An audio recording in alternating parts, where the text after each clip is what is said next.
Hello à tous et bienvenue sur votre chaîne d'actualité du foot. Très content de vous retrouver pour cette toute nouvelle vidéo dans laquelle nous allons revenir sur cette rencontre de l'équipe catalane ce samedi dernier contre le FC Valence, qui s'est soldé par ce score nul de 1 but partout.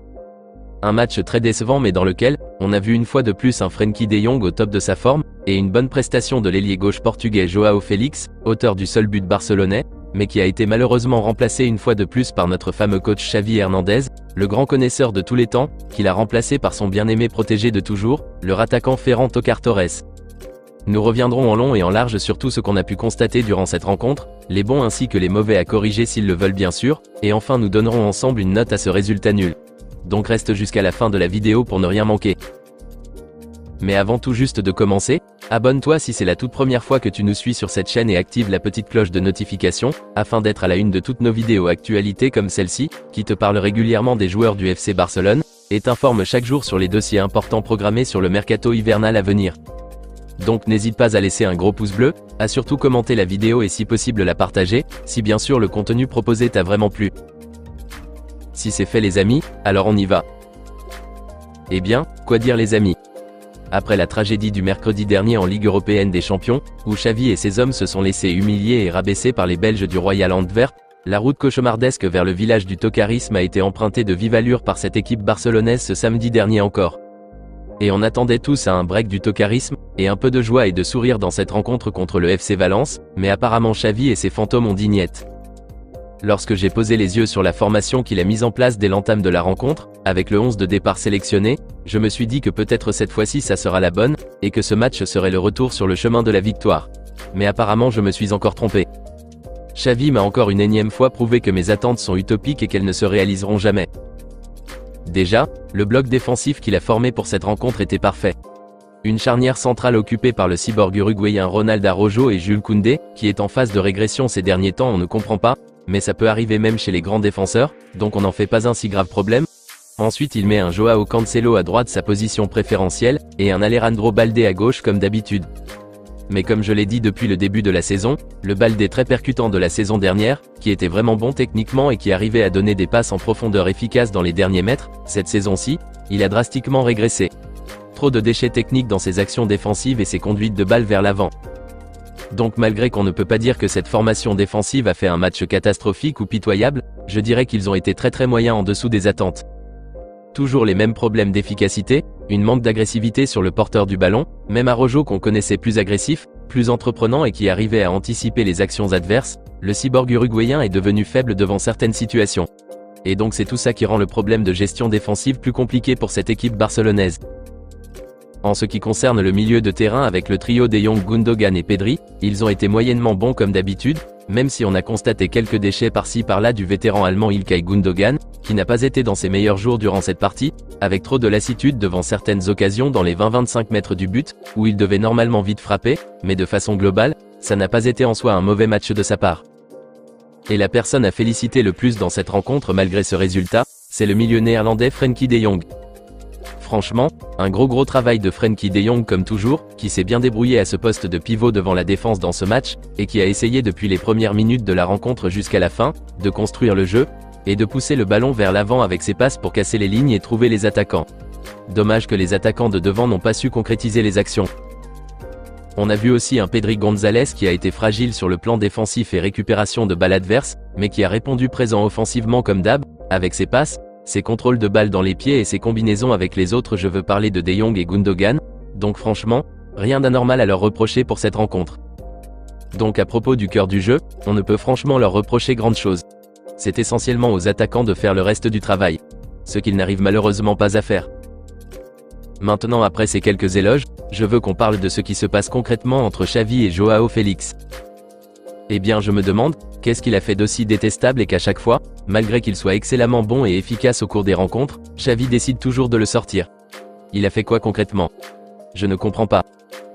Ce samedi soir dans ce match contre Valence, c'est lui le joueur barcelonais qui a le plus performé à mon humble avis. Et même les notes en fin de rencontre l'ont prouvé. Mais à la 72e minute de jeu juste après l'égalisation de Valence, Xavi décide de le remplacer avec son enfant prodigue de toujours Ferran Torres. Et franchement, ce n'est pas du tout normal les amis. qui va me dire que Joao Félix était fatigué, ou qu'il ne se sentait subitement pas bien, ou carrément qu'il n'était pas bien dans le match et qu'il devait logiquement sortir. Donc moi personnellement, ce genre de changement dans un match compliqué et important comme celui-ci, c'est incompréhensible et inconcevable pour moi les amis. Ceux qui ne sont pas d'accord avec ma position, donnez-moi une seule raison, qui justifierait cette décision brusque et irréfléchie de Xavi de faire sortir Joao Félix en ce moment précis de la rencontre, où on venait tout juste d'égaliser et que vous deviez impérativement marquer plus vite un second but. Entre Joao Félix qui a déjà marqué le premier but, et qui est tellement à fond dans le match comparativement aux autres sur le terrain, et Ferran Torres que Xavi a fait rentrer, qui d'entre les deux la probabilité est forte qu'il pourrait marquer le second but. Ferran Torres ou Joao Félix? Je pense que tout le monde choisirait avec une probabilité forte, Joao Félix. Sachant bien que Ferran Torres lorsqu'il est rentré, il n'a absolument rien foutu de potable jusqu'à la fin des temps additionnels sauf cette passe décisive donnée mais que Rafinha a malheureusement raté, au point où d'en espérer qu'il marque le but salvateur. Donc franchement je le répète, on doit vraiment délivrer Xavi de l'emprise que ce fainéant, ce rattaquant de Ferran Torres a sur lui, ce qui l'amène chaque fois à faire sortir Joao Félix au cours d'un match. Même s'il n'apprécie pas personnellement l'ailier portugais depuis que son arrivée a été annoncée, car je me rappelle que la presse catalane avait parlé de cela en début de saison, que le tacticien catalan n'était pas unanime à 100% avec le chef Joan Laporta, Monsieur Deco et la direction catalane pour le débarquement de Joao Félix dans l'effectif, et que c'était par contrainte qu'il a finalement cédé, et que même il avait prévenu clairement l'attaquant portugais lui-même, qu'il ne serait pas un titulaire indiscutable au cours de la saison comme ce fut le cas du second portugais Joao Cancelo que Xavi lui-même a souhaité qu'il vienne. Donc je me dis que le gars n'aime pas trop Félix. Raison pour laquelle, malgré qu'il soit au top dans une rencontre, malgré qu'il ait toujours du jus dans les jambes, malgré qu'il soit le plus déterminé, le plus concentré dans la partie, Xavi cherche toujours un moyen de le remplacer avant la fin d'une rencontre. Et même pas contre un remplaçant qui apportera quelque chose de mieux, non. Un tocard comme Ferran Torres. Et franchement j'en ai marre de ces bêtises à répétition. S'il ne veut pas qu'il reste au Barça à la fin de la saison, qu'il nous le dise en même temps, et au moins on comprendra ses choix. En tout cas dites-moi les amis dans les commentaires ce que vous en pensez de ça, et si vous trouvez que Xavi a raison de son côté de faire sortir Joao Félix avant la fin de chaque rencontre, malgré ses performances. Pensez-vous que le remplacer avec Ferran Torres dans ce match contre Valence a été utile et bénéfique pour l'équipe catalane? N'hésitez pas à réagir les amis dans les commentaires. Revenons maintenant sur la prestation de Rafinha dans ce match. Il réalise un premier mi-temps catastrophique, avec des ratés de dribble, de passes et de frappes par-ci par-là. Ensuite il a essayé de se corriger en deuxième mi-temps en étant plus chaud et plus efficace, et on a un peu senti cette envie de tout donner, mais trop de brouillon au final dans ses prises de balle vers l'avant. Certes c'est lui qui a donné cette passe décisive à Félix pour le premier but de la rencontre suite à un travail magnifique de Frenkie de Jong, mais de façon générale, les mêmes problèmes d'efficacité et de finition des occasions de but persistent. Et ça c'est très insuffisant pour un joueur du Barça. C'est vraiment du gâchis. Pareil chez Robert Lewandowski qui a eu un bon nombre d'occasions dans ce match, qui devait normalement en tant qu'un grand attaquant de son calibre tuer ce match en claquant même minimum 2 buts sur toutes ces occasions clés qu'il a eues, mais qui malheureusement n'est jamais arrivé à les concrétiser.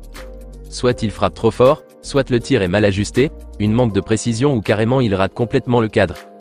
Et avec tous ces déchets techniques sur le plan offensif, à quoi peut-on espérer réellement?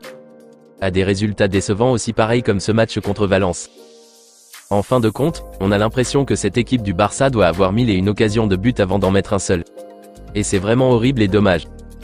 Et une fois de plus ce match nul, éloigne jour après jour le Barça de la première place du classement. Xavi lui, va continuer par dire ses sottises en conférence de presse qu'ils ont été meilleurs et qu'ils n'avaient pas démérité, mais qu'au final la chance ne leur est pas souri. Et donc ils continueront par travailler pour s'améliorer.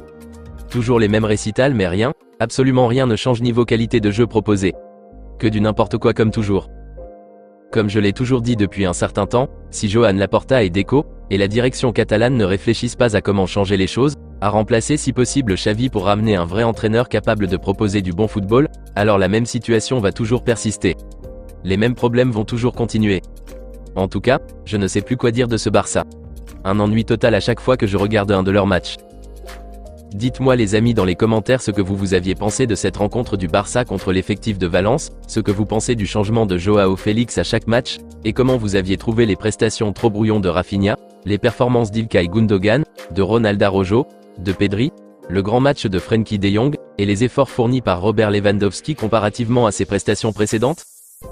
Rendez-vous dans les commentaires.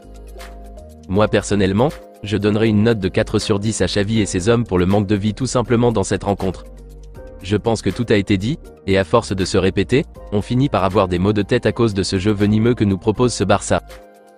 Et vous les amis, quelle note donneriez-vous pour cette prestation contre le FC Valence ce samedi dernier? Vos avis dans la barre des commentaires. Eh bien les amis, on se capte très bientôt pour de nouvelles actualités du FC Barcelone. Et n'oubliez pas de vous abonner, de liker la vidéo et la partager, afin qu'elle soit accessible à tous les fanatiques et supporters barcelonais comme toi. À très vite les amis. Affaire à suivre.